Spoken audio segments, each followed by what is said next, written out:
Good morning, everybody. Today is the 28th of August, 2024. You're listening to the Drake Martinez podcast, and I'm your host. All right, so today we're going to be talking a little bit about the recent scandal of the admission that from Meta, the CEO, founder, Mark Zuckerberg was adamant and revealing the fact that the Biden administration in the lead up to the election and after the election, so I guess it wouldn't really have been his administration, but more of his campaign, but then also would be his administration afterwards, was essentially using blackmail and extortion type techniques in order to get the CEO of Meta to downplay and repress any information that was coming out about the Hunter Biden laptop. So that's not surprising to, I think, a lot of people that they knew that these things were happening, that they knew that especially after the Twitter files, that the government was colluding and working with mainstream media outlets to suppress information, label information either disinformation, misinformation, or this new category that they have, malinformation, which is as Orwellian as it sounds. Mal, meaning bad, information is just information that they admit is true but bad for their narrative and poses some type of threat to the republic for being the truth. In any event, this I think also plays. So firstly, I just want to also point out that Elon Musk had correctly brought attention to the fact that this is a First Amendment violation.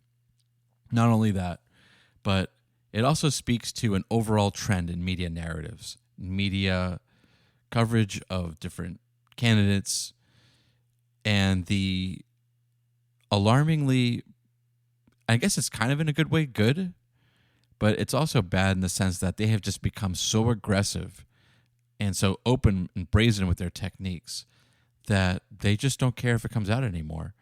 Because, why should they?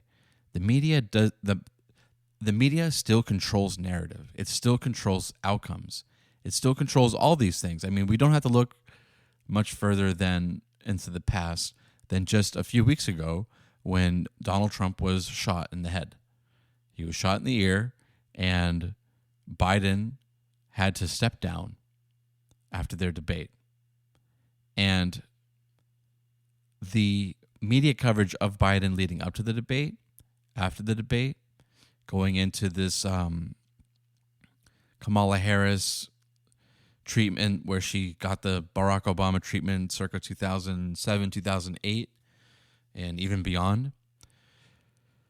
They have really exposed themselves, but it doesn't matter.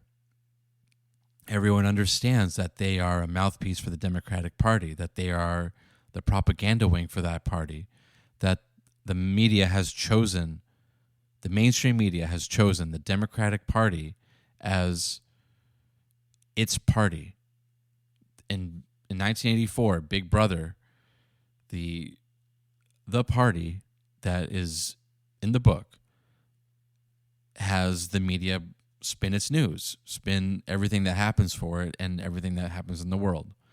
And the media doesn't do that for the Republicans or anyone on the right or anybody with common sense. They only do that for the Democrats. Why? And then why do they have the amount of influence that they have? Well, I think one reason is, I think we're going to get into three reasons. One is because of the people. The people still give it power, even though we all kind of say it doesn't have any power, it doesn't have any influence. It actually does. Two, the mainstream media, CBS and CNN, NBC, these are the only people that politicians, people who make policy, people who hold office, use these media outlets as their way of getting information out. And therefore, they have a symbiotic relationship, right? Where the mainstream media needs these politicians to validate them, and then they need the mainstream media to validate them as politicians. So it's not just the fact that like it's it's almost like a beard. It's almost like how like a gay man can have like a woman as a wife and then use her as a beard to say like, hey, this is my wife, I'm not gay. Everyone might know that he's gay, but the wife still gives him like this like facade of credibility that he to his lie that he's not a gay man, and the woman, let's say she's a lesbian and she's like, well, I have a husband. Everyone might know like, well, she has like lesbian relationships. She's mostly, sleeping with women, but yet she has a husband. So we don't really know like their whole personal life. It creates this gray area that I think they both use to their advantage to give this impression that they are legitimate, that they're not usurpers, because they indeed are usurpers. They're usurpers of the worst caliber. And they use this relationship to create a misconception that they're serious people, that they are serious people running the country, and that they're serious journalists covering the events and not doing their jobs. Neither side are doing their jobs. The politicians aren't doing their jobs, and the media is not doing their jobs. Because if the media was doing their jobs, you wouldn't know which side that they cared about or which side that they favored. Now, there's opinion-based media, and back when I was growing up, like that was like you had to say like, hey, this is my opinion, this is an editorial. But everything is editorialized, and I've talked about this before, but now it's gotten to a point of just like outright propaganda in your face, and they don't care if you see it. So why don't they care anymore? I think a lot of it actually has also to do with I guess this would be the fourth reason, which is money, right? The mainstream media companies make their money a certain way. Advertisements for companies that poison our food, poison our water supply, which, by the way, Alex Jones had said was going on decades ago and was called a conspiracy theorist. Now that is mainstream. Everyone understands that if you're not eating, if your diet does not consist of organic food, non-GMO, grass-fed beef, grass-fed milk, then you're being poisoned. And if you're not trying to get rid of all the plastics in your house, then you're being poisoned that way. And if you're keeping up with that vaccine schedule for your children the way that they want you to, that's another introduction of poison. That these companies, that they've created this dystopian. It's like worse than 1984, where this dystopian like madness where it's like Soylent Green and 1984 and Brave New World like all rolled into one, where our food is trash, our water is trash, like you can't go anywhere without being bombarded by their poison. And it's in the food, it's in the water, it's in the media, it's in the news that we consume, it's in everything that we consume. They created a consumption culture, a consumer culture that we just consume garbage. Everything is garbage, from the vaccines to the water to the food to the news to the politicians that represent us. Everything is trash, complete and utter trash. And what are we going to do about it? That is essentially what they're saying. What are you going to do about it? Because we're going to lie to your face. We're going to shove vaccines in your arm. We're going to jab you with poison. And we're going to force you in your homes for years. We're going to make your 5-year-olds wear masks. We're going to make sure that all the babies in black communities get aborted. And by the way, you can have undercover journalists like Project Veritas and James O'Keefe go in to Planned Parenthoods and film these people talking about how they're going to use these babies for being able to get their. If you don't believe me, look this up. You can watch these videos. I don't know. Maybe you can't. Maybe they've eviscerated them from the internet.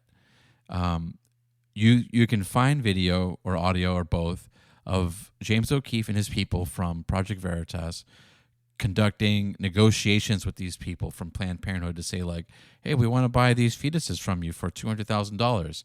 And then like the doctor's like, oh, that's great. I can get myself that Ferrari that I've always wanted, or that Lamborghini. I forget exactly which one of the Italian cars that she was after, but she was after one of them. And then they show you in the footage, and you can look up the footage of what happens to the fetus and what they do with the fetuses. It's like, it's Soylent Green. It's the movie Soylent Green, where it's just so disgusting. This world that they want us to live in is so utterly disgusting and trash that like I almost like can't go a day without thinking about like how awful it is. And then like all I want to do is like take care of my family, my wife and my daughter and my dog, and just live a good life, you know, work a job, have good food, like just normal stuff. But this is what they call weird, right? So if you look at the whole, you have to like, I think, zoom out and look at the whole picture to understand why they don't care that you know about it. Because you know that your food's poison. What do you do about it? Eat that crap anyways, right? You know that your water is poison. What do you do about it? You drink that crap anyways. You know that your news media is crap. What do? Well, you eat it up anyways. And I'm not saying you, the listeners. I think if you're listening to this podcast, you're probably one of the few people who don't. But have you expelled all of these things from your life? I haven't. I'm still working on it. I know my wife and I, like the last couple of weeks, have just switched everything to organic food only. We're still working on getting rid of all the plastics. But you know, it just shows like how surrounded we are with this crap. And then I think nothing epitomizes that in the media more than Matt Drudge's Drudge Report. I don't know if I have serious doubts that he's still in charge of Drudge Report. I read that he got rid of it in 2019 via Newsmax. And it can't be the same guy. You don't change that much. This is the same guy that went on Alex Jones in 2015 and said, like, hey, you, Mark Levin, Michael Savage, you guys are the leaders of this movement of conservative radio and reintroducing these ideas. Because, hey, you know who said all the stuff was poison like 2 decades ago? Was Alex Jones. And he went on an Alex Jones show, and so did Donald Trump. And this was like the red headline that Matt Drudge had that day. I still remember it. Like, I still remember where I was that day, how I read it, like how I felt about it when he had Donald Trump on. He's like, Donald Trump does Alex Jones, or like Donald Trump does InfoWars, and he had a top headline of like, hey, this guy. It was basically saying like, hey, this guy is like anti-globalist, anti-New World Order, anti-shadow government, all that kind of stuff, anti-establishment. And he solidified that by going on Alex Jones. And yet he won the election. And I remember him being on that Alex Jones show. I'm referencing to Matt Drudge right now. And there's no way that man could have given up Drudge Report for the way that it went. Maybe I'm wrong, but I would presume that I'm not, and that something must have happened. Now, what we see with Matt Drudge's Drudge Report is just how they operate, right? They find an area in which there's still some resistance, and they need to squash it out. Next thing for them is going to be the Supreme Court. After that, it's going to be the things that are allowing the revolution to continue on.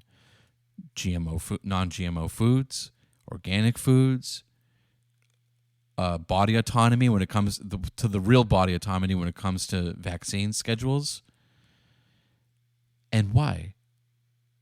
Because they've created, and this is essentially what it comes down to, is they've created an American system based off the Chinese model of capitalism at the top for the people in charge and communism for the bottom for people that are subject to their boot, as it's put in 1984. It's that like the flag should be like this boot on the face of a person for the rest of humanity, and that the boot gets capitalism. You notice how how she's not talking about, and when I say she, Kamala Harris isn't talking about price controls for things like Vera Wang or, any of the designer clothes that she probably wears. There's no price controls for that, because it's understood that in that market that the markup is the point, that they want you to pay way more for that stuff than it costs to make it. Okay. So yeah, there's no price controls for Vera Wang, no price controls for Dolce & Gabbana, no price controls for Prada, no price controls for Louis Vuitton, but there's price controls for food. They know what that will do, right? There's no price control for Apple. I mean, they might want to do that. I don't know, but that's not what they're rolling out. They're rolling out price control. I know that they're saying that but don't be fooled by the propaganda and semantics. What they're saying is that she wants to create anti-price gouging, but the profit margin for food is so small that it's essentially price control. So if they're making 1, 2, maybe 3 to 5% markup profit off of the food that they're selling at the grocery stores, then what are you price controlling? Where's the gouging? Again, the gouging occurs in the things that they like. The things that they actually want to control, they're going to call it price gouging, but it's in reality price control. If they wanted price gouging to end, or they would do it with things like I said, like designer clothes would be the number one way.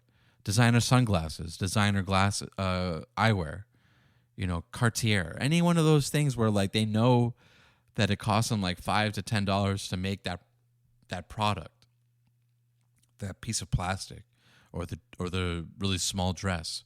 But the point of it is to go to the Met Gala and brag about how much you paid for that dress, brag about how much it costs, and show your influence and your affluence and your clout that way. So why do we put up with it? They control the media narrative that way. They control the media narrative, even though no one listens to it. Even though no one in the real world, and I'm talking your electricians, your plumbers, soldiers, airmen,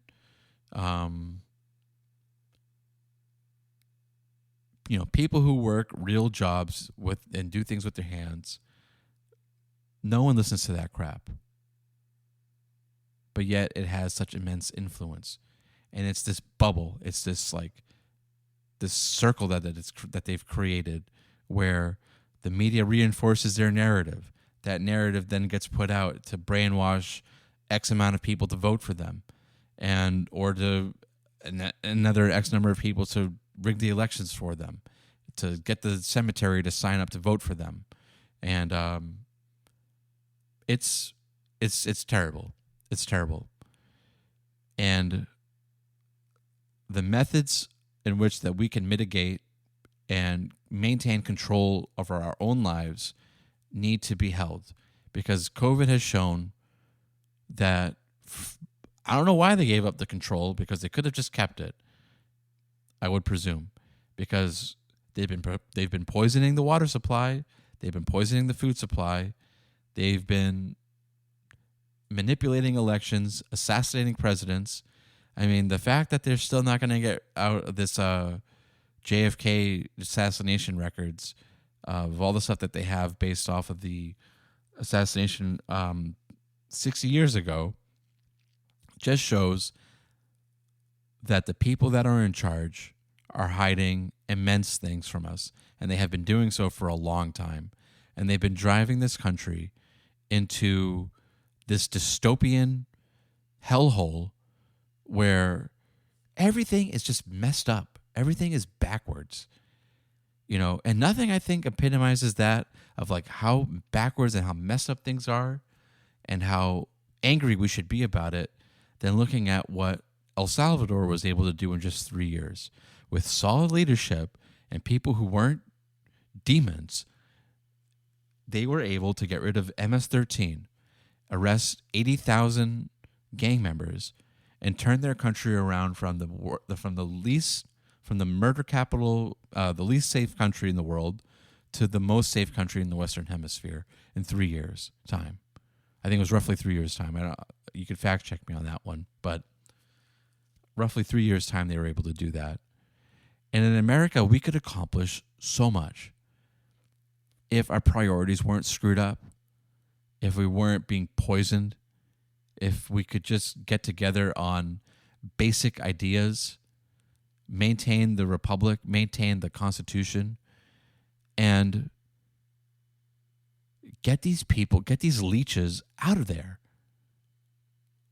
There's no excuse for these people to be running the country.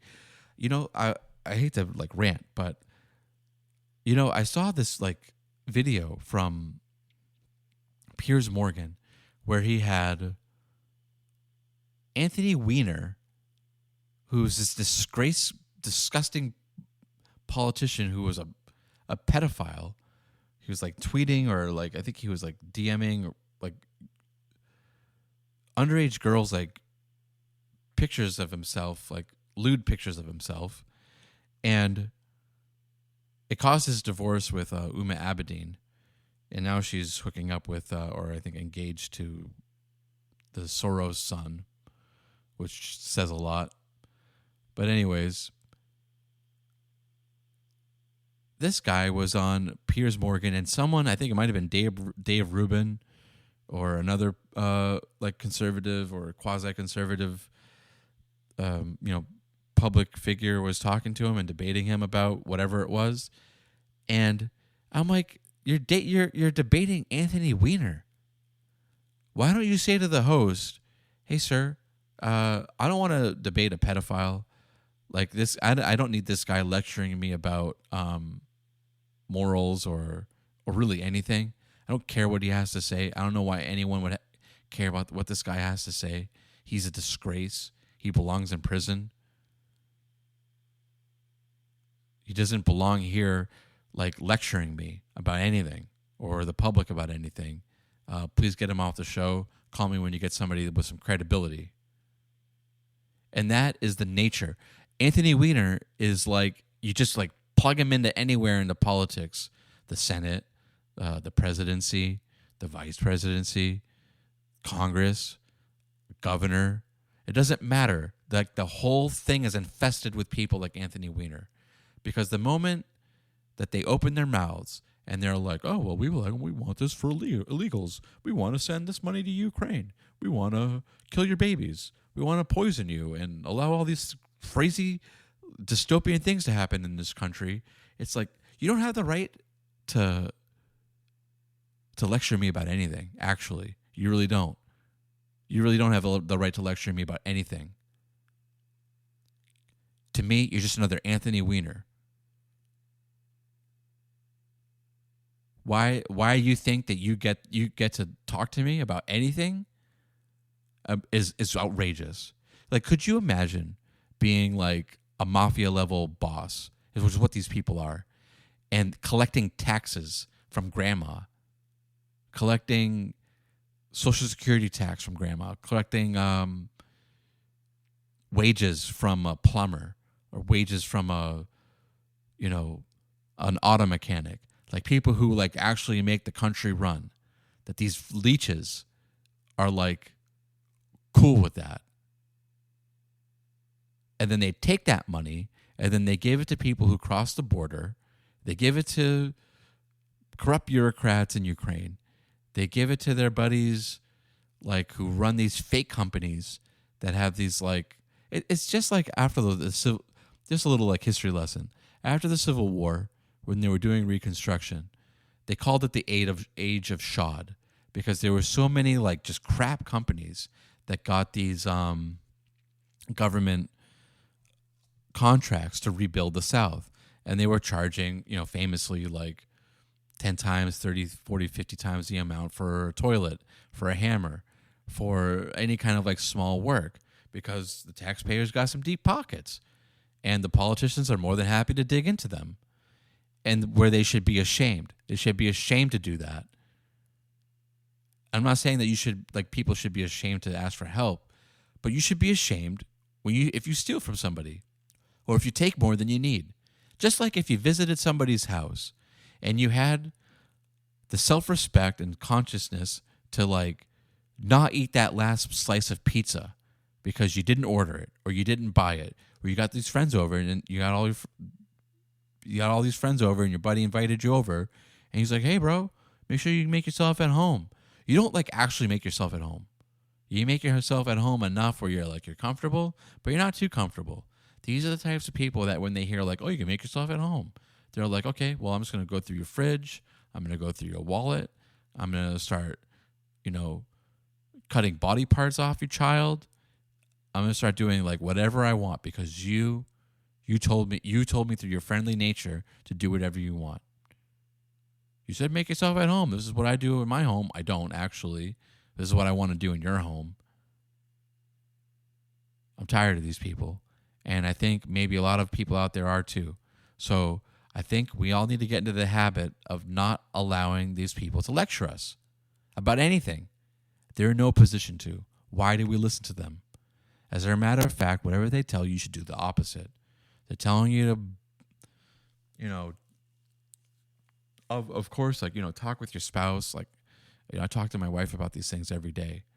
Not like this. We have, like, obviously, like, civil discussions where I'm not ranting and, like, getting upset.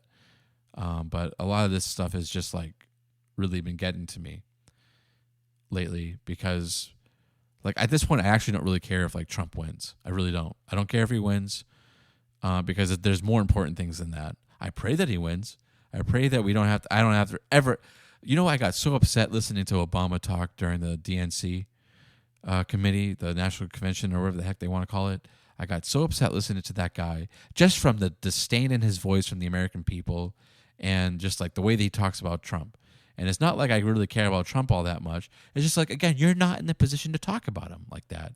You're most likely gay. You're most likely, like, a drug addict, or at least you were for many years. And like, no one needs to hear from you. You divided the country more than anybody. You presided over how many terrorist attacks happened under Obama? Operation Fast and Furious. His attorney general was found in contempt of Congress and should have been sent to jail but if you're going by Steve Bannon standards. But everything changes. Everything is in flux. And that, again, is a thing that is like an essential central theme to 1984, where, like, everything is in flux, everything is changing, the norms don't really matter. There's no, like, equal hand of justice. There's no equal hand of anything, and it causes so much chaos and misunderstanding that, like, the people are just, like, constantly on edge and constantly on their toes, which is what they're doing. That's what they're doing. And why do they allow this media narrative? Why do we allow the media narrative from CNN, MSNBC to drive home policy or lack of policy in the case of Kamala Harris? Why do we allow it? I think everything came to an inflection point in 2020, and over the course of the last 4 to 5 years, we're not having it anymore, and we shouldn't. We can't give the country up to usurpers and baby killers. We can't give the country up to them. They should never be allowed anywhere near power ever again, and they should be relegated to the Nazi pages of history. There should be, like, all the worst people that ever existed. Be like the Jacobins, Maximilian Robespierre, Adolf Hitler and the Nazis, and then Barack Obama and his acolytes and his movement. Should be in the dustbin of history. And then you'll turn to see all the massacres in history, and you'll be like, oh, well, here was World War II, the Soviets and all of their terrible, tremendous losses, the Jews during the Holocaust, and then the American babies during the abortion holocaust. And think of the nerve of these people that they will have all these babies aborted, and it's pretty much like the same number that they want to import from the third world. No vetting, no vaccines, no assimilation process, no nothing. Just come on in and leech off of the taxpayer. Any one of you out there that runs a family, that runs a business, that runs a division, like a military division or a unit or a small, marketing team, like, would you treat your employees like that? Would you waste the resources and waste their time on things that don't affect them? Or could you possibly be as incompetent as our leaders are? And what happens in the business world, or what happens in a military setting, or in a any kind of company where the leadership is just that outrageously trash and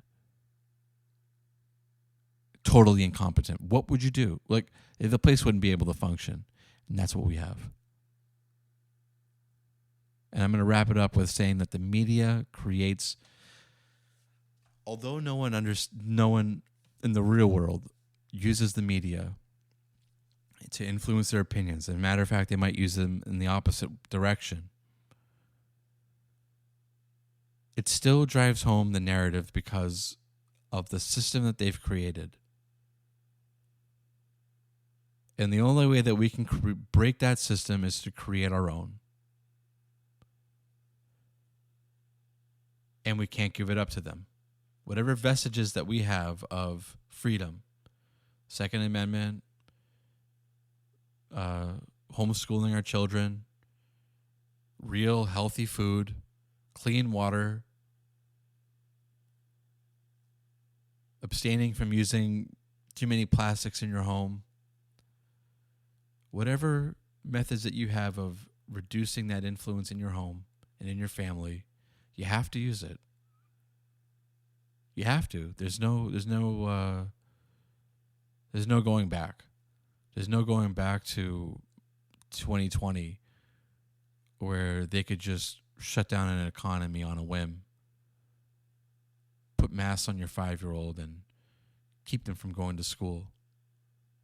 And, using all this propaganda that they push to confuse children sexually and confuse them spiritually, confuse them emotionally. Your kids need you. They need you there. And your family needs you.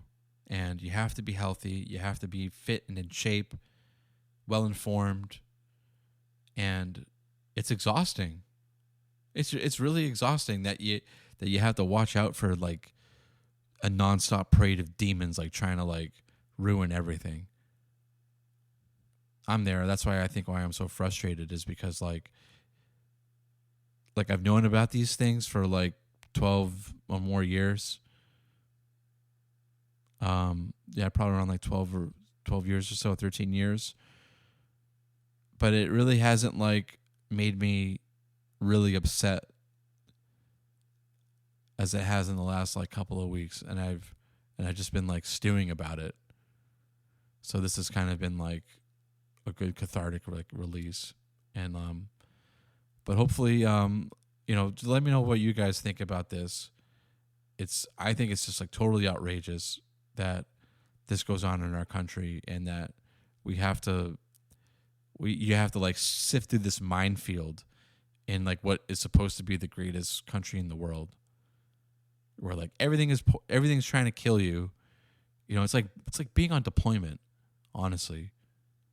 It's everything on one of those ships is trying to kill you, and then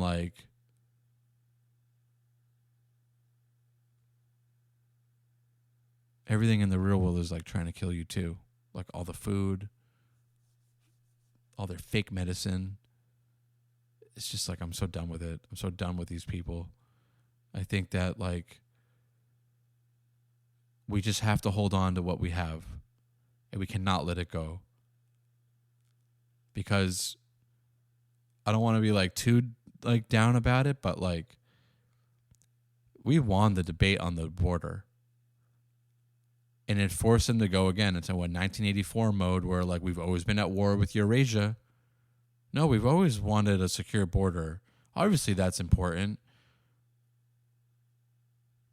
It's like just play like clips from them like 2 years ago, calling anybody that said like the border should be secure a racist. The nerve of these people. They're a bunch of liars and usurpers and thieves and con artists. That should be Kamala Harris's name. Con artist Kamala. I don't know why he keeps calling her Comrade Kamala. Like, again, the what makes it confusing is people are like, oh, they're not really like Marxists. Yeah, they're Marxists. They totally are. But they want that for you, not for them. The price controls are for you, for the grocery store, not for Versace and Louis Vuitton. So this episode ended up being about a lot of things. I think it's just like more like a rant than anything else. But I love you guys, and you know, we're gonna get through it. It might be dark right now, and don't get too upset about it. If I made you upset, just kind of like ranting like that, or if you're kind of feeling it too, I think like just like feel that, like feel the anger, but like don't do anything about it. Don't blow up on like a coworker or a family member. Just take that in and know that like the country's not going the right way. We still have time to fix it. We might have even worse problems in the future, but good will always win as long as we hold on to what we've got and we don't let it go. We don't let go of the control and the we don't abdicate any of the authority that we have over our families to these demons. We don't let them jab them. We don't let them,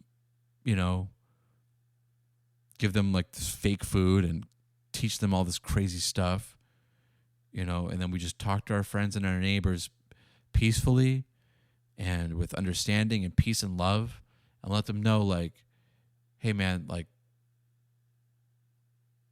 this is what's going on,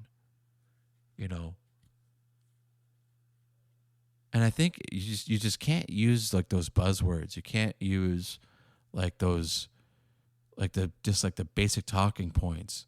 It's not going to get through to anybody. You have to talk to them on a human one-to-one understanding and have a conversation.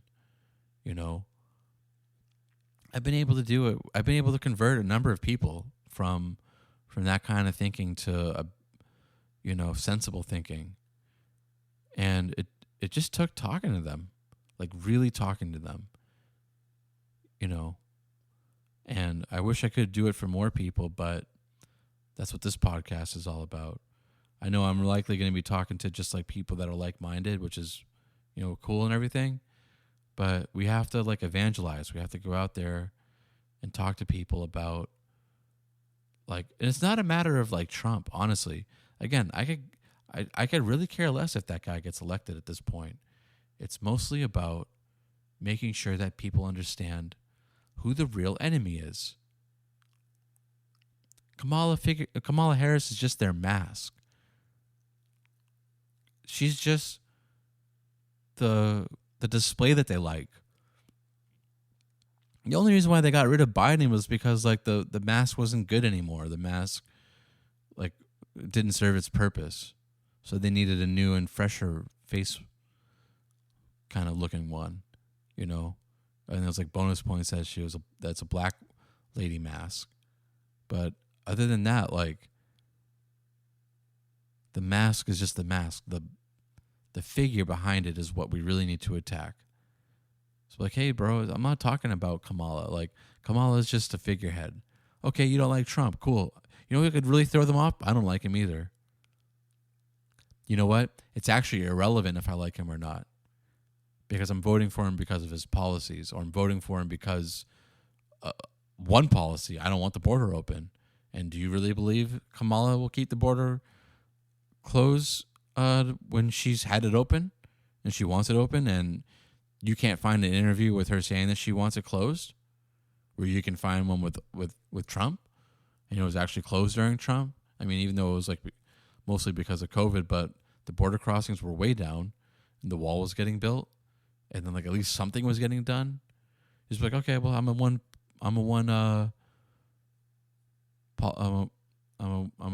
policy voter. I vote because of that, or I vote because of whatever your reason. It's nothing to do with the fact that of who he is as a person. You could say, I don't like him. Can't stand the guy personally, but I'm going to vote for him because of policy. That really throws him for a loop when you tell them that. Oh yeah, I don't like the guy. He kind of sucks. He's a bigot, all that kind of stuff. But you know what? He's going to at least close the border. So there you go. Or the economy was pretty good under him, so that's it. Those are my reasons. We need to detach ourselves from this idea that like we need to like our politicians. Like, do you like your mayor as a person? Like, do you like your mayor, or do you just care that like your roads get built and that the bridges get built and all those kind of things? So why is it any different for president? Like, do we really care that much? Like how they interact with like other world leaders? Who cares? We're the most powerful country in the world. Why do we care like how other countries perceive us? Like, oh, do you care about like what people think about you? No, I don't care what people think about me. Then why do you care about what the rest of the world thinks about our president? He's our president. So why do you care about what the rest of the world thinks about him? Well, it's just the only reason why it'd be important is if like for military conflict or preventing military conflict, which of course, yeah, that's, or foreign policy. But like how the person is perceived as a person is irrelevant. It's all policy, or at least it should be. Now, granted, the guy can't be a drunk or,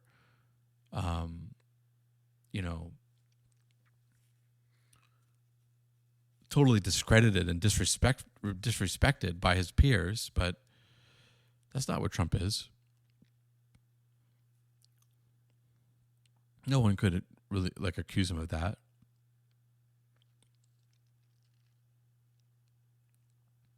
We've created a system where the cult of personality is all we care about. The cult of personality is the election.